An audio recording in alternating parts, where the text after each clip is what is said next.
আমরা এসে উঠলাম hotel golden park Malda, BSF ক্যাম্পের উল্টো দিকে, ন্যাশনাল হাইওয়ে 12-এর জাস্ট উপরে।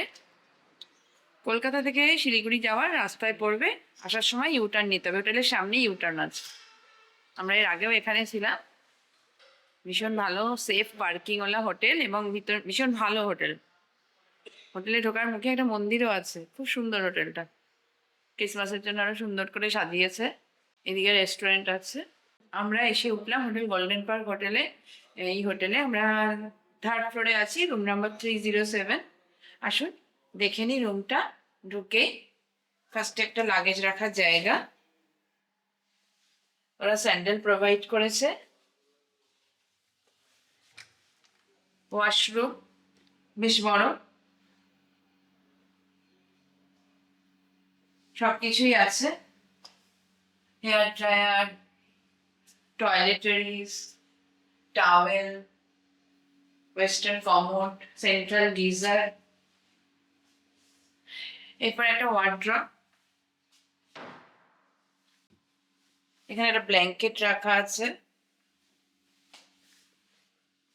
এখানে একটা ইলেকট্রিক কেটল রাখার জায়গা বা টি কফি স্টেশন আর কি। তার সাথে এরা বেশ কিছু স্ন্যাক্স বা বিভিন্ন রকম চিপস এগুলো কমপ্লিমেন্টারি এরা প্রোভাইড করে।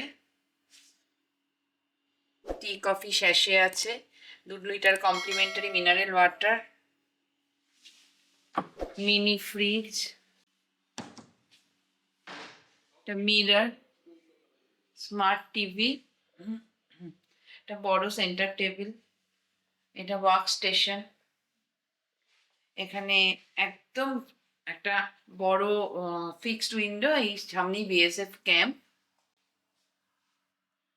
আর এখানে আর একটা সেন্টার টেবিল, টি টেবিল আর 2টো চেয়ার। ইন্টারকম আছে, বড় bed, king size bed, lighting ভালো, এসি আছে যেটাতে এখন লাগবে না, এখানে এখন বেশ ঠান্ডা। সবকিছুই আছে। আর এই যে সামনে দিয়ে ন্যাশনাল হাইওয়ে 12। এখন বাজে 8টা 10। তো আপনারা দেখলেন রুম ট্যুর। আর আমরা এবার ফ্রেশ হব। সারা দিন প্রচণ্ড বিধ্বস্ত আমরা, তো যার জন্য আজকে পুরো রেস্ট নেব। গতকাল রাত্রে আপনাদের সাথে কথা হয়েছিল, আমরা এসে পৌঁছেছিলাম গতকাল রাত্রে প্রায় 8টার দিকে। তো তারপরে ডিনার করে আমরা একদম রেস্ট পুরো নিয়েছি। আজকে সকালবেলা আমরা উঠে এখন এসেছি গোল্ডেন পার্কের রেস্টুরেন্টে, আমাদের কমপ্লিমেন্টারি ব্রেকফাস্ট। তো নিট অ্যান্ড ক্লিন রেস্টুরেন্ট, আমরা আগেও এসেছি, আপনাদের আগেও দেখিয়েছি। চলুন দেখে নিই আজকে ব্রেকফাস্ট মেনুতে কি কি আছে। এখন বাজে 10টা প্রায়, এখনো আমাদের ব্রেকফাস্ট হয়নি। এরপরে ব্রেকফাস্ট খেয়ে আমরা বেরিয়ে যাব। ব্রেকফাস্টে প্রথমে আছে ফ্রেশ ফ্রুট, অ্যাপেল মানে গোটা অ্যাপেল, বানানা আর কাঠ পাপায়া। স্যান্ডউইচ আছে, এখানে টি কফি হানি জ্যাম সব কিছু আছে। সুগার কিউব, সুগার সব কিছু আছে। Cornflakes, butter, brown bread, white bread, upma, puri, সবজি, আলুর একটা সবজি, idli, sambar, boiled egg, fruit juice. আর এখানে কফি স্টেশন আছে। তো সব কিছুই আছে। মানে বিশাল আইটেম নেই, বাট যেগুলো দরকার সেই আইটেমগুলোই আছে, একদম পারফেক্ট। ঠিক আছে, আমরা ব্রেকফাস্ট খেয়ে নিই, তারপর আমরা স্টার্ট করছি কলকাতার উদ্দেশ্যে। এখানে সার্ভিসটা খুব ভালো। এই ছেলেটি, তোমার নাম কি? বিপুল মাহাতো। ছেলেটার নাম বিপুল।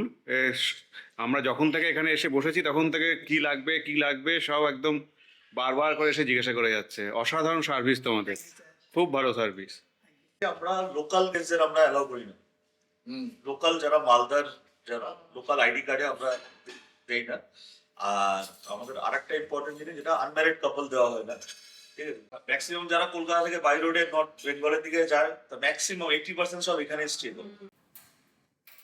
এদের 3rd ফ্লোরে একটা এরকম সুন্দর দোলনা করা আছে, আর একটা সিটিং এরিয়া আছে। এই হচ্ছে সামনে বিএসএফ ক্যাম্প, আজকে সকালবেলা দেখা যাচ্ছে। এগুলো রুম থেকেও এরমই ভিউ। সামনে একটা ফাউন্টেন করা আছে, এদের সুইমিং পুল আছে, একদম নিট অ্যান্ড ক্লিন হোটেল। এই একটা হানিমুন স্যুট, এটা 3rd ফ্লোরে। এরকম প্রত্যেকটা ফ্লোরেই এদের আছে। আর সামনেই লিফট, এদিক দিয়ে রুম, স্ট্রেট চলে গেছে, আবার একইভাবে এদিক দিয়ে রুম স্ট্রেট চলে গেছে। আমাদের গাড়ি এসে গেছে, এবার লাগেজ উঠবে আর আমরা বেরিয়ে পড়বো। অলরেডি অনেকটা দেরি হয়ে গেছে। এখানে এদের গাড়ি রাখার মানে আনারও একদম মুখে রিসেপশনের সামনেই গাড়ি চলে আসে, একদম সবকিছু এখানে সুবিধাজনক।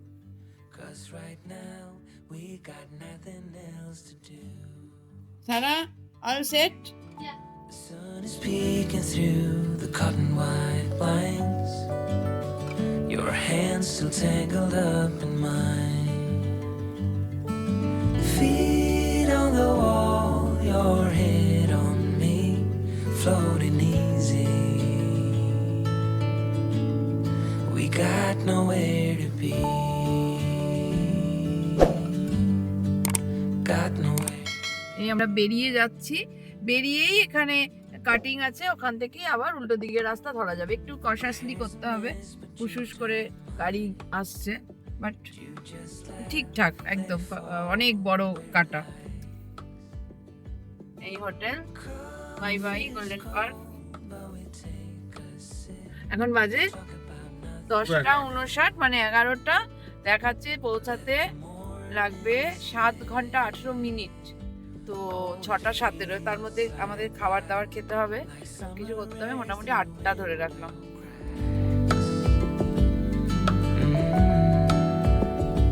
Oh, it feels like that, like summer sun on quiet tracks. Oh, it feels like that, like the summer rain that falls so slowly on the naked skin upon your back. Malda থেকে বেরিয়ে আজকে আমাদের প্রথম toll. এটা টানা শিলিগুড়ি থেকে আসলে 5 বা 6 নম্বর টোল। ফারাক্কা রায়গঞ্জ হাইওয়ের উপরে এই টোল। এখানে টোল চার্জ 145 টাকা। এই হচ্ছে ফারাক্কা মানে ক্রস করার নতুন ব্রিজ, যেটা খুব তাড়াতাড়ি ওপেন হবে এবং হলে অনেকটা টাইম সেভিং হবে। কলকাতা শিলিগুড়ি রুটে এই যে ব্রিজটা হচ্ছে, মোটামুটি হয়েই গেছে, দেখে যা বোঝা যাচ্ছে। হয়তো লাস্ট মিনিটে কিছু টাচ আপ বাকি আছে। তো খুব শিগগিরই এটা ওপেন হয়ে গেলে ফারাক্কা ব্রিজের জ্যামটা অ্যাভয়েড করা যাবে এবং খুব স্মুথ হবে রাইড কলকাতা শিলিগুড়ি বা শিলিগুড়ি কলকাতা। আমরা এখন ফারাক্কা ক্রস করব। ফারাক্কা ব্রিজে উঠছি, নিচ দিয়ে গঙ্গা বয়ে চলেছে। পুরো কুয়াশা হয়ে আছে গঙ্গা। বহরমপুর ঢোকার আগে আমাদের আরেকটা টোল পড়ছে, বহরমপুর ফারাক্কা হাইওয়ের উপরে। এটা টোল চার্জ হচ্ছে 75। Worn out track, yeah, it feels like that. এখন বাজে 1:02। আমরা এখন এসে পৌঁছালাম মুর্শিদাবাদের মোর গ্রামে। তো এই মোর গ্রাম থেকে ডান দিকে একটা রাস্তা চলে গেছে, যে রাস্তাটা সোজা চলে গেছে পানাগড়ের দিকে। অর্থাৎ এখান থেকে পুরো বর্ধমান হয়ে বোলপুরের দিকে চলে যাওয়া যাবে। এই ডান দিকে যে রাস্তাটা যাচ্ছে এটা হচ্ছে একদম বীরভূমের দিকে, বর্ধমান হয়ে বীরভূমের দিকে চলে যাচ্ছে। আপনারা যারা বর্ধমানের দিকে বা বীরভূমের দিকে এই রাস্তাটা দিয়ে এসে তারা ন্যাশনাল হাইওয়ে 12 ধরে আর কি দার্জিলিং এর দিকে যেতে পারেন বা উত্তরবঙ্গের দিকে যেতে পারেন। আর এখানে প্রচুর সর্ষের চাষ হয়ে আছে, সর্ষের ক্ষেত। আমরা এরপরে নেক্সট টোলে আসলাম বহরমপুর ফারাক্কা। বহরমপুর ঢোকার আগের টোল। এখানে টোল চার্জ 130। এখন বাজে 1:30, আমরা এসে পৌঁছালাম বহরমপুরে। এবার বহরমপুরে আমার হাজবেন্ডের এক বন্ধুর সাথে একটু দেখা করবে, তারপর আমরা ওখান থেকে বেরোবো। তো আর একটু টাইম লাগবে। পুরো কুয়াশা হয়ে আছে, একদম মেঘ করে কুয়াশা হয়ে আছে। আমরা বহরমপুর বাইপাস না ধরে তাই টাউনের দিকে ঢুকছি এখন। আজকে আমাদের সঙ্গে পরিচয় হলো মুর্শিদাবাদের ছোট নবাব, ওনার সঙ্গে পরিচয় হলো। আমরা কৃষ্ণনগর বহরমপুর হাইওয়ের উপরে যে টোল প্লাজা সেখানে এসে পৌঁছালাম। কৃষ্ণনগর আর ওই 30 কিলোমিটারের মতো বাকি আছে। এখন বাজে 5:32। মাঝখানে আমাদেরকে একটু মুর্শিদাবাদের ভেতরে ঢুকতে হয়েছিল, তো সেখান থেকে সেখানে প্রায় ঘন্টা দেড়েক সময় আর কি আমরা কাটিয়েছি। তো তারপরে আবার স্টার্ট করেছিলাম এই 4টে নাগাদ। You got away with it too easily. Can we just pretend we're grown-ups for a minute? You've been a mean girl. এখন বাজে 6:30 আর আমরা কৃষ্ণনগরে এসে পৌঁছালাম। বাদিকটা চলে গেছে কৃষ্ণনগরের দিকে, আমরা সোজা চলে যাচ্ছি। আর কলকাতা মানে আমাদের বাড়ি অবধি পৌঁছাতে দেখাচ্ছে এই 2.5 ঘন্টা লাগবে। আমরা কল্যাণী এক্সপ্রেসওয়েতে উঠে গেছি, এখন বাজে 7:50, মোটামুটি আর 1 ঘন্টা লাগবে বাড়ি পৌঁছাতে। রাস্তা এতক্ষণ পুরোটাই এসছি ঠিকঠাকই ছিল। কল্যাণী এক্সপ্রেসওয়ে তো উঠলে পরে একটু আর কি থাকে, কনজেশন থাকে। এখন দেখা যাক সেটা পাই কিনা। এয়ারপোর্টের দিকে যাওয়ার যে টার্নটা সেইখানেই একটু কনজেশন থাকে, তো এখন দেখা যাক আমরা সেটা কিভাবে স্মুথলি হয় না কনজেশন এখন থাকে। তাহলে আমাদের আজকের ভিডিও এই পর্যন্তই। যদি আমাদের ভিডিও ভালো লাগে অবশ্যই লাইক করবেন, শেয়ার করবেন আর সাবস্ক্রাইব করতে একদম ভুলবেন না। Till then, bye bye. Your ex-man